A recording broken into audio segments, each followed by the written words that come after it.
Bismillahirrahmanirrahim. Assalamualaikum warahmatullahi wabarakatuh. Saya Siti Khairil Umaroh dan juga rekan saya Sylvia Wahyu Nurani dari kelompok 1 akan mempresentasikan makalah kami yang berjudul Konsep Dasar Kajian Filsafat Pendidikan Islam.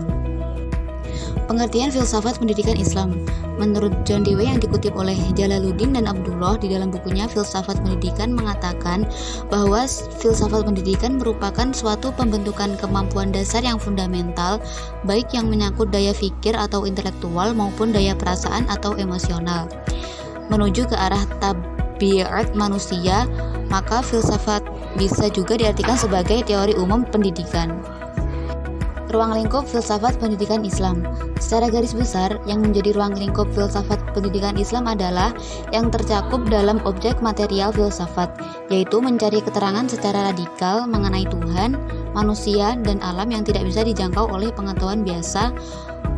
Objek kajian filsafat pendidikan Islam adalah hal-hal yang merupakan faktor atau komponen dalam proses pelaksanaan pendidikan.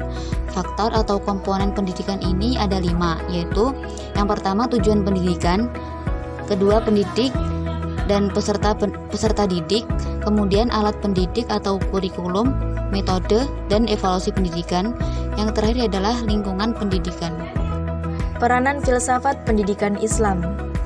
Peranan filsafat pendidikan Islam antara lain: yang pertama, filsafat pendidikan Islam menunjukkan problema yang dihadapi oleh pendidikan Islam sebagai hasil dari pemikiran yang mendalam dan berusaha untuk mendalami pokok masalahnya. Yang kedua, filsafat pendidikan Islam memberikan pandangan tertentu tentang manusia. Yang ketiga,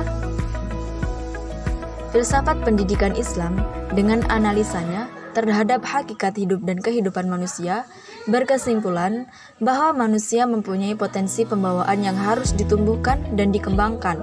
Yang keempat, filsafat pendidikan Islam dalam analisanya terhadap masalah-masalah pendidikan Islam masa kini yang dihadapinya akan dapat memberikan informasi apakah proses pendidikan Islam yang berjalan selama ini mampu mencapai tujuan pendidikan Islam yang ideal atau tidak.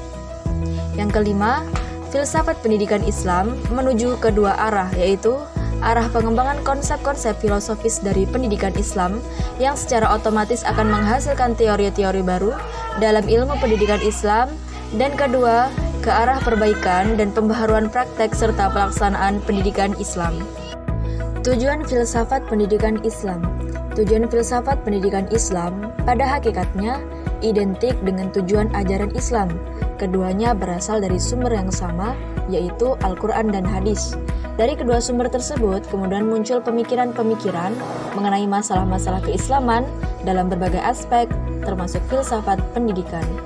Terkait dengan hal ini, pemikiran para ulama seperti qiyas dan ijma bersumber pada Al-Quran dan Hadis. Urgensi filsafat pendidikan Islam.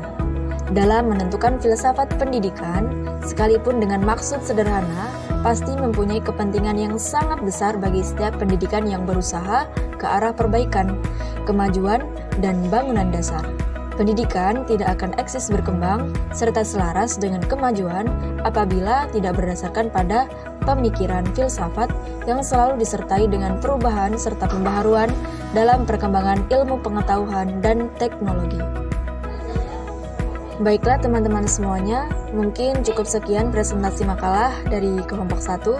Terima kasih atas perhatiannya. Apabila ada kurang lebihnya kami mohon maaf yang sebesar-besarnya. Billahi taufiq wal hidayah wa ridha wal inayah. Wassalamualaikum warahmatullahi wabarakatuh.